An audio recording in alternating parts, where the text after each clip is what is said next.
નમસ્તે વિદ્યાર્થી મિત્રો, હું શ્રદ્ધા વ્યાસ ફ્રોમ SK1. આજે હું તમને ધોરણ 7 વિષય ગુજરાતી સત્ર બીજું એમાં સુભાષિતો વિશે વિગતે ચર્ચા કરીશ. મિત્રો સૌપ્રથમ આપણે સુભાષિત એટલે શું તેની હું તમને સમજૂતી આપી દઉં. સુભાષિત એટલે સુષ્ટ ભાષિતમ એટલે કે સારી રીતે કહેવાયેલું. આ સુભાષિતને આપણે મુક્તક, સુક્તિ વગેરે નામોથી પણ ઓળખીએ છીએ. આ સુભાષિતો સુચારુ અભિવ્યક્તિની દ્રષ્ટિએ મોતી જેવા હોય છે. તમે અગાઉ ધોરણ 6 માં પણ મિત્રો ઘણા બધા સુભાષિતોનો અભ્યાસ કરેલો છે. હું તમને અહીંયા એક સુભાષિત વાંચીને એનો ભાવાર્થ સમજાવું છું, એટલે તમને યાદ આવી જ જશે. પોપટ કોયલ બોલે થોડું પણ લાગે ભલું, વૃથા ગુમાવે તોલ બહુ બોલીને દેડકા. મિત્રો આ સુભાષિત યાદ આવ્યું હશે તમને. તમે અગાઉ ધોરણ 6 માં ભણી ચૂક્યા છો. હવે હું તમને એનો ભાવાર્થ સમજાવું એટલે તમને વધુ યાદ આવશે. અહીં મીઠી વાણીનો મહિમા સમજાવવામાં આવ્યો છે. તમને ખબર છે પોપટ અને કોયલ એ બંનેની વાણી ખૂબ જ મીઠી હોય છે અને એમની વાણી આપણને સાંભળવી પણ ગમે એવી હોય છે. તેવી જ રીતે દેડકાઓ, જેને તમે અવાજ સાંભળ્યો હશે, પણ જે બોલે છે થોડું, પણ તેનો અવાજ આપણને સાંભળવો બહુ ગમતો નથી. એટલે મધુર વાણી બોલવાની વાત અહીંયા આ સુભાષિતમાં વ્યક્ત થયેલી જોવા મળે છે. મિત્રો હવે અહીં આપણે જે અહીંયા સુભાષિત ભણવાના છે ધોરણ 7 માં, એમાં કેટલાક શબ્દોની સમજૂતી હું તમને આપી દઉં. મિત્રો ધ્યાનથી સાંભળજો. શબ્દ સમજૂતી: દાનેશ્વરી દાન આપનાર, ખેરાત દાન, યાચક માંગનાર, આપ બળે એટલે કે સ્વ બળે, પ્રસરંત પ્રસરવું ફેલાવવું, જન્મ્યા એનો અર્થ થશે મિત્રો જન્મ્યા છે. હવે મિત્રો આપણે સમાનાર્થી શબ્દોની સમજૂતી મેળવી લઈએ. જંગ એનો અર્થ થાય યુદ્ધ, લડાઈ. સંત સાધુ, સજ્જન. દુઃખ પીડા, યાતના. હસ્ત હાથ, કર. ડાળી શાખા, દાંત. આગ અગ્નિ, દેવતા. વિરોધી શબ્દોની મિત્રો સમજૂતી મેળવી લઈએ. વીર એનું વિરોધી થશે કાયર. ઈર્ષ્યા પ્રેમ. ઉદ્યમી નિરુદ્યમી. દુઃખ સુખ. નિંદા સ્તુતિ. નીચું ઊંચું. મધુર કડવું.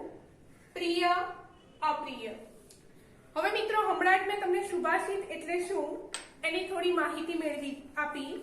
હવે અહીંયા આપણે ચોપડીમાં પાના નંબર 64 ઉપર તમારે ધ્યાન આપવાનું છે અને મારી સાથે સાથે એક એક સુભાષિતોની સમજૂતી મેળવવાની છે. પહેલું છે અહીંયા રામનારાયણ વિશ્વનાથ પાઠક દ્વારા રચેલ સુભાષિત, જેમાં એમનું ઉપનામ છે દ્વિરેફ, શેઠ અને સ્વૈર વિહારી. તેમનો જન્મ અમદાવાદ જિલ્લાના ગાણોલ ગામમાં તેમનો જન્મ થયો હતો. તેમણે ગુજરાતી સાહિત્યમાં કવિતાઓ, વાર્તાઓ, વિવેચન, નિબંધ, છંદશાસ્ત્ર વગેરે વિવિધ ક્ષેત્રોમાં ખૂબ જ ઊંડું પ્રદાન તેમણે પોતાનું કરેલું છે. તેમણે તેમની કવિતાઓ અને ટૂંકી વાર્તાઓ મિત્રો શેષ નામની ઉપનામથી તેમણે કવિતાઓ લખી છે, જ્યારે દ્વિરેફ નામના ઉપનામથી તેમણે વાર્તાઓ અને સ્વૈર વિહારી ના ઉપનામથી તેમણે ઘણા બધા નિબંધો પણ લખેલા છે. હવે અહીંયા એમણે લખેલો એક સુભાષિત જે હું વાંચું છું, તમારી ચોપડીમાં ધ્યાન આપજો મિત્રો. એકલ દેતા દાન જે, એકલ જુજત જંગ, એકલ જગ નિંદા સહે, એ વીરોને સંગ. મિત્રો અહીંયા આ સુભાષિતમાં જગતના સાચા દાનવીર અને શૂરવીર વ્યક્તિના લક્ષણો દર્શાવ્યા છે. શૂરવીરને ધન્યવાદ પણ અહીંયા પાઠવવામાં આવ્યા છે। હવે હું તમને એનો વિગતે સમજૂતી આપું મિત્રો કે જે વ્યક્તિ એકલા દાન આપે છે, જે એકલા સંઘર્ષો સામે લડ્યા કરે છે, જે એકલા રહીને જગતની નિંદા કર્યા કરે છે અને બધું સહન કર્યા કરે છે પોતાની જાત માટે, એની ગણના હંમેશા વીર પુરુષોમાં થાય છે।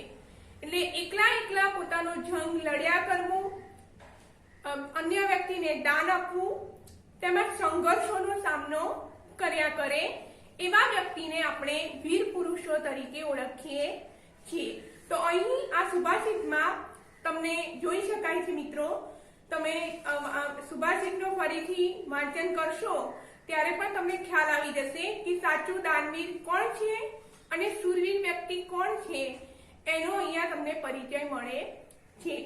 અને શૂરવીરને આપણે હંમેશા ધન્યવાદ પણ પાઠવતા હોઈએ છીએ, કેમ?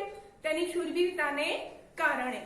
હવે બીજો સુભાષિત છે મિત્રો, જે લખેલો છે જલન માત્રી નામના કવિએ। તેમનું મૂળ નામ છે જલાલુદ્દીન અલ્વી અને એમનું ઉપનામ છે જલન માત્રી। તેમનો જન્મ ખેડા જિલ્લાના માતર ગામમાં થયેલો હોવાથી તેમનું નામ છે જલન માત્રી। તેઓ એક ખૂબ જ જાણીતા એવા ગઝલકાર છે। આ મુક્તક દ્વારા પોતાના લક્ષ્ય સ્થાને પહોંચનાર પ્રવાસી માર્ગની વિષમતાની ચિંતા કરતો નથી। ઉદ્યમશીલ મનુષ્ય એ ભવિષ્યવાણીના આધારે જીવતો નથી, તેની અહીંયા વાત કરવામાં આવી છે। હવે હું તમને સુભાષિતનું પઠન કરીને બતાવું। મંજિલ હો જેનું ધ્યેય એ રસ્તા નહીં જુએ, ઉદ્યમી હો હસ્તની રેખા નહીં જુએ, દાનેશ્વરીનું કામ છે ખેરાત વહેંચવી, યાચકની જાતને કદી દાતા નહીં જુએ। મિત્રો, બહુ સરસ ઊંડો ભાવ અહીંયા બતાવવામાં આવ્યો છે। એમાં હું તમને એનો અર્થ સમજાવું કે જેની મંજિલ એટલે કે ધ્યેય, કોઈ પણ કાર્ય સુધી પહોંચવાનું ધ્યેય દરેકના મનમાં હોય છે કે હું ધારો કે અત્યારે 7મામાં છું તો હું પ્રથમ નંબરે તો પાસ થઈશ આ વર્ષે, એવું કંઈક તો તમારા મનમાં અલગ અલગ ધ્યેય હશે। તો જે માણસનું ધ્યેય મંજિલ સુધી પહોંચવા માટે હંમેશા મહેનત કરતું હોય છે તેને હંમેશા પોતાની મંજિલ જ દેખાતી હોય છે અને તે હંમેશા મંજિલ સુધી પહોંચવાના રસ્તા કેવા છે એ હંમેશા શોધ્યા કરે છે। તે એ ક્યારેય નહીં જુએ કે જે વ્યક્તિ ઉદ્યમી હોય તે પોતાના હાથની રેખાઓ ક્યારેય જોતો નથી। તમને ખબર છે આપણા દરેકના હાથની રેખાઓ અલગ અલગ ભાગ્ય બતાવે છે, પણ ઉદ્યમી વ્યક્તિ એ હંમેશા એનું ધ્યેય શું હોય છે મિત્રો?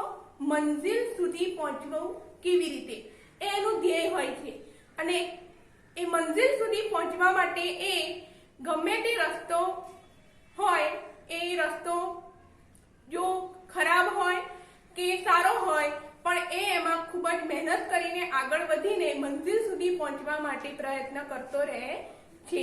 એ ક્યારેય નહીં જુએ પોતાની હસ્તરેખા આગળ। જે દાતા છે, દાતા એટલે દાન આપનાર વ્યક્તિ, એનું મુખ્ય કામ શું છે? અન્ય વ્યક્તિને દાન કરવાનું। તે ઉદાર દિલ રાખી, પોતાનું દિલ ખૂબ ઉદાર રાખે અને દાન કરવાનું કાર્ય કરતો રહે છે। એ દાતા ક્યારે યાચક વ્યક્તિની, એટલે કે તમે જેને દાન આપો છો, દાતા એટલે દાન આપનાર વ્યક્તિ અને યાચક એટલે જેને તમે દાન આપો છો એ વ્યક્તિ, એની ક્યારેય જાત જોતો નથી। તે પોતાના ઉદાર દિલે હંમેશા દાન આપવાનું કાર્ય કરે છે અને બીજાને મદદ કરે છે, સહાય કરે છે અને દાન આપે છે। આગળ માટે તે શું ગણી શકાય મિત્રો? ખરો દાતા ગણી શકાય। તે યાચકની કોઈ પણ પ્રકારની જાતિ જોતો નથી અને ઉદાર દિલે દાન કર્યા કરે છે, માટે અહીંયા ખૂબ જ ઉત્તમ ઉદાહરણ અહીંયા આપેલું છે। હવે આગળ જોઈએ મિત્રો, જે લોક સાહિત્ય દ્વારા લખાયેલું છે, પંક્તિ જોઈએ મિત્રો। આપ મળે એકલ ખૂણે ધૂપ બધે પ્રસરન, જગમાં એવા જન્મ્યા અગરબત્તીને સંત. મિત્ર, અહીંયા લોક સાહિત્યના આ દુહામાં પોતાની જાતને ઘસી નાખી અન્યને સદગુણી બનાવવા માટે મથતા સંત અને જોડે જોડે અગરબત્તી બંનેનો મહિમા દર્શાવ્યો છે. તમને ખબર છે મિત્રો કે કોઈ ખૂણે પોતાની જાતને બાળીને બધે સુગંધ ફેલાવવાનું કામ કોણ કરે છે? અગરબત્તી.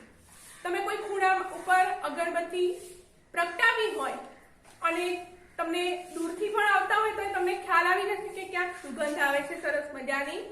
તો આ અગરબત્તીનું કામ શું છે? પોતાની જાતને બાળે છે અને ચારેય દિશાઓમાં સુગંધ ફેલાવવાનું કામ કરે છે. જગતમાં બે એવા વ્યક્તિઓ જન્મ્યા છે કે જે પોતાની જાત બાળીને સુગંધ ફેલાવવાનું કાર્ય કરે છે. એમાં એક છે અગરબત્તી અને બીજું છે સંત મહાત્મા. આ સંત અને અગરબત્તી પોતે બળીને ચારેય બાજુ સુવાસ એટલે કે સુગંધ ફેલાવે છે. તેવી જ રીતે જેમ અગરબત્તી સુગંધ ફેલાવે છે તેવી જ રીતે સંત પુરુષો પોતાની જાતને ઘસીને અન્યને સુખી સદગુણી બનાવવાનો હંમેશા પ્રયત્ન કરતા હોય છે. અન્યને સુખી કરવા માટે તેઓ હંમેશા મથતા હોય છે. તો અહીં તમને સુખી અને સદગુણ બનાવવા માટે મથતા સંત અને ચારે દિશામાં પોતાની જાતને બાળીને સુવાસ ફેલાવતો અગરબત્તી બંનેનો મહિમા અહીંયા ગાવામાં આવ્યો છે. આગળ જોઈએ મિત્રો, જે લખ્યું છે કુતુબ આઝાદે. તેમનો જન્મ અમરેલી જિલ્લાના બગસરા ગામમાં તેમનો જન્મ થયેલો હતો. તેમણે વર્ષો સુધી તમન્ના નામનું માસિક, જે દર મહિને પ્રકાશિત થતું હોય એને આપણે માસિક કહીએ છીએ, એ ચલાવી તેમણે સાહિત્યની ઉમદા સેવા કરી છે. સમાજની સાંપ્રત સમસ્યાને કેન્દ્રમાં રાખી અનેક લોકભોગ્ય પદ્ય રચનાઓ તેમણે આપી છે. તેમણે લગભગ ગુજરાતી સાહિત્યમાં કુલ 12 જેટલા પુસ્તકો રચેલા છે. અહીં તમને ગઝલની પંક્તિ આપી છે મિત્રો, જે હવે હું તમને પઠન કરીને સંભળાવું.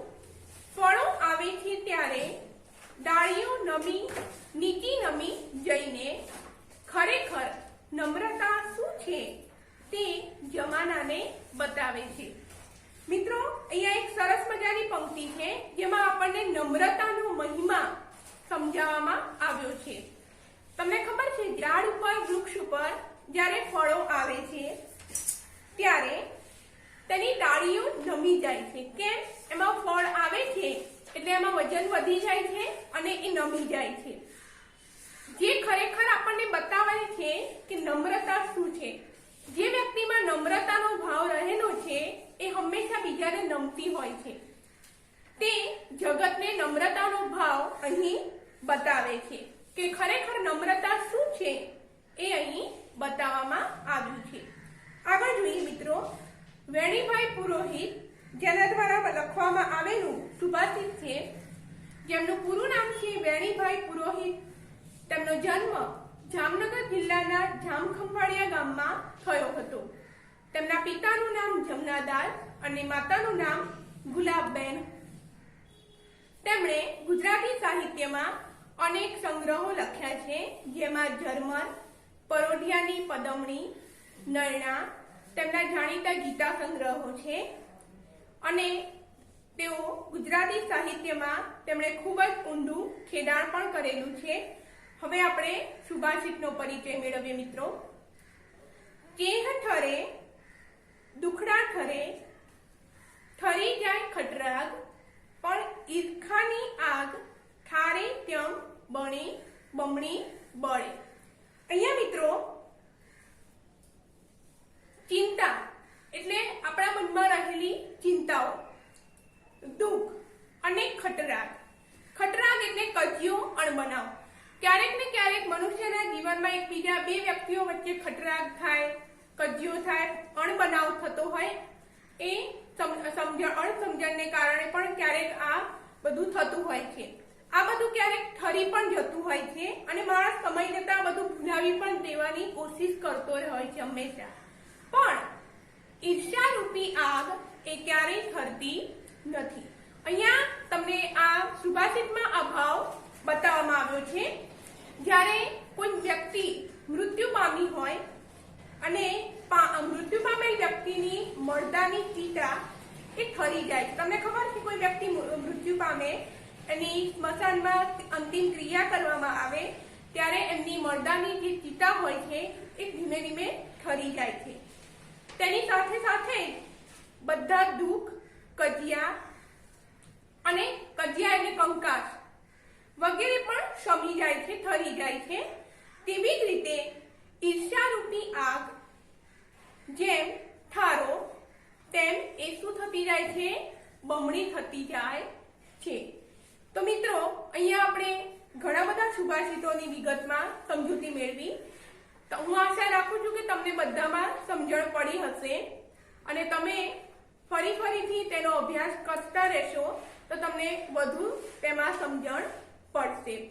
હવે મિત્રો, અહીં આપણે સુભાષિતનો પરિચય મેળવી લીધા પછી હું તમને અભ્યાસની સમજૂતી આપી દઉં.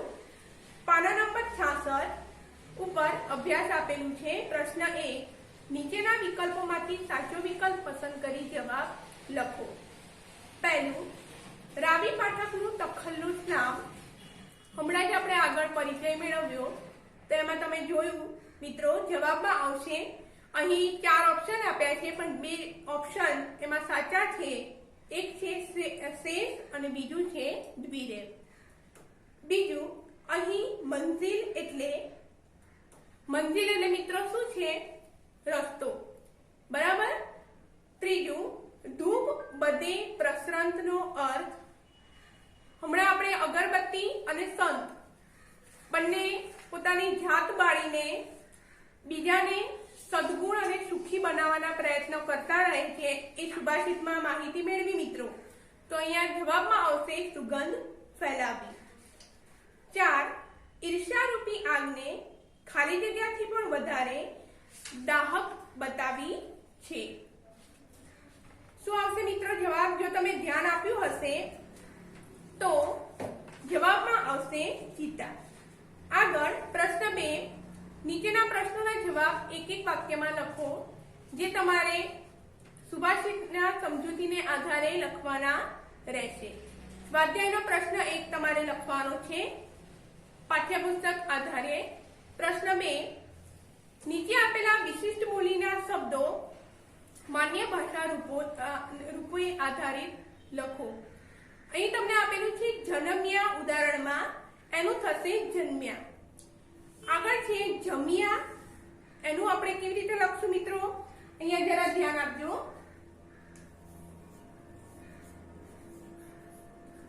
આવી રીતે વિશિષ્ટ બોલીના શબ્દો એ માન્ય ભાષામાં કેવી રીતે લખી શકાય એ તમારે અહીં લખવાનું છે.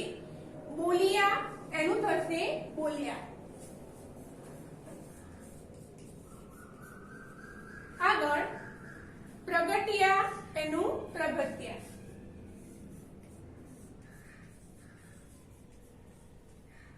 અને છેલ્લું છે રમિયા, એનું રમ્યા.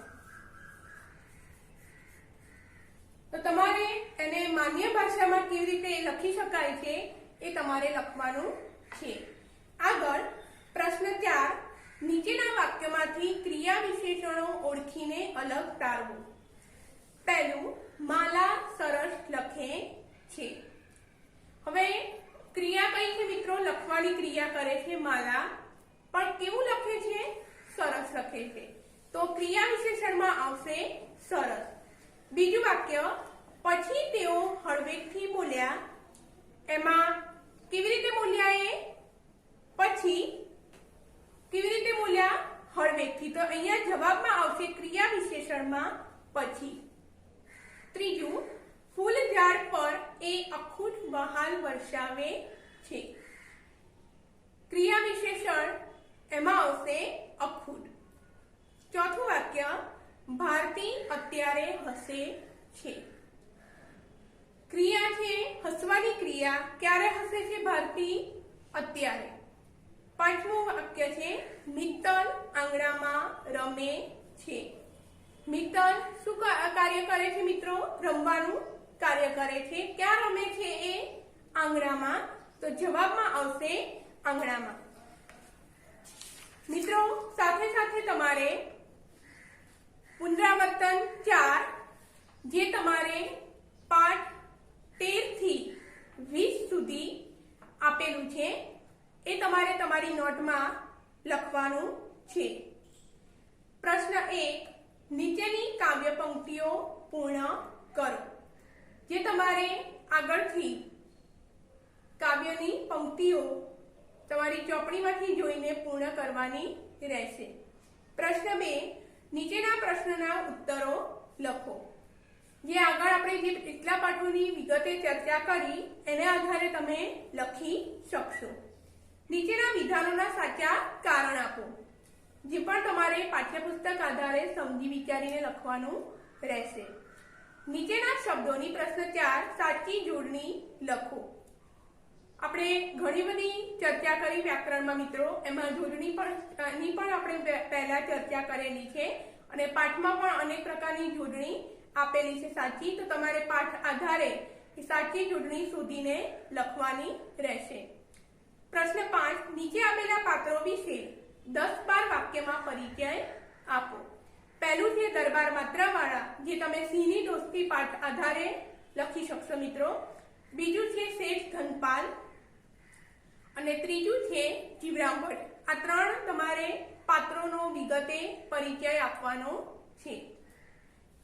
પ્રશ્ન 6, સૂચવ્યા મુજબ કરો। પાઠ 10 થી 20 જેનો આપણે અભ્યાસ કર્યો મિત્રો, એમાં આવતા રૂઢિપ્રયોગ અને કહેવતોની તમારી યાદી તૈયાર કરવાની છે અને તમે જે રૂઢિપ્રયોગ લખશો એનો તમારે વાક્યમાં પ્રયોગ પણ કરવાનો રહેશે।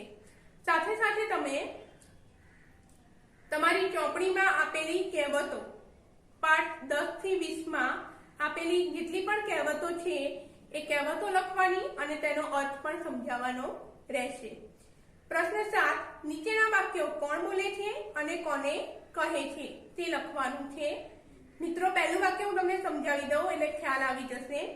જીવરામ ભટ્ટ તમે અમને દેખો છો। તમે પાઠ 17 જીવરામ ભટ્ટ ભણી ગયા મિત્રો અને એની વિગતે ચર્ચા પણ કરેલી છે। તો એને આધારે જવાબ લખવાનો છે તમારે કે ગંગાબાઈ એ વાક્ય બોલે છે અને કોને કહે છે? જીવરામ ભટ્ટને કહે છે। બરાબર મિત્રો? તો 5 વાક્યો તમારે પાઠ્યપુસ્તકને આધારે વિચારીને લખવાના છે। આગળ પ્રશ્ન 8, નીચેના વાક્યોમાંથી ક્રિયાપદો શોધી તેનો પ્રકાર લખવાનો છે। પહેલું વાક્ય હું તમને સમજાવી દઉં એટલે મિત્રો તમને ખ્યાલ આવી જશે। પહેલું, વરસાદ વરસ્યો। આમાં ક્રિયાપદ કયું છે? વરસવાની ક્રિયા છે એટલે જવાબમાં આવશે વરસ્યો। એવી રીતે તમારે અહીં આપેલા 5 વાક્યો સમજી વિચારીને લખવાના છે।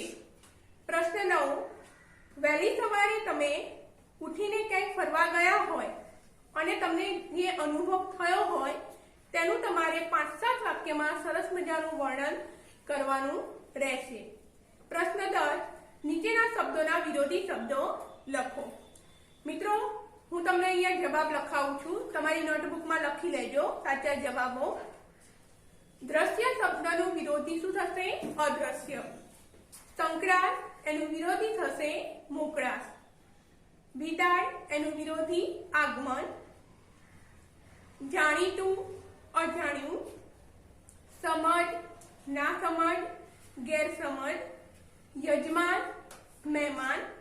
પ્રશ્ન 11, ગુરુ વિરામ અલ્પવિરામ બંનેનો ઉપયોગ થયો હોય તેવા વાક્યો તમારે પાઠ 16 થી 20 માંથી શોધીને તમારી ચોપડીમાંથી લખવાના રહેશે સારા અક્ષરે। અને મિત્રો અહીં જે સુભાષિતોની આપણે જે સમજૂતી મેળવી એનો તમે જરા સ્ક્રીનશોટ પાડી લેજો જેથી તમને એ સમજવામાં ખૂબ સરળતા રહેશે।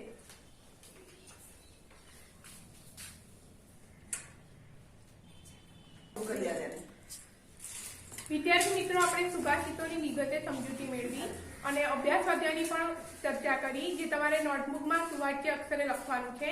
સાથે સાથે અહીંયા હું તમને પાઠ આધારિત કેટલાક વધારાના પ્રશ્નો આપી દઉં, જે તમારી નોટબુકમાં લખવાના રહેશે. પ્રશ્ન 1, કોઈ પણ 5 સુભાષિત મેળવીને તમારી નોટબુકમાં લખવાના છે. પ્રશ્ન 2, જાહેર સ્થળોએ લખેલા સુવિચાર, સૂત્રો અને પંક્તિઓ તમારે વિચારીને તમારી નોટબુકમાં સુવાચ્ય અક્ષરે લખવાના રહેશે. હું આશા રાખું છું કે મિત્રો તમને સુભાષિતમાં સમજણ પડી હશે. અસ્તુ. આભાર.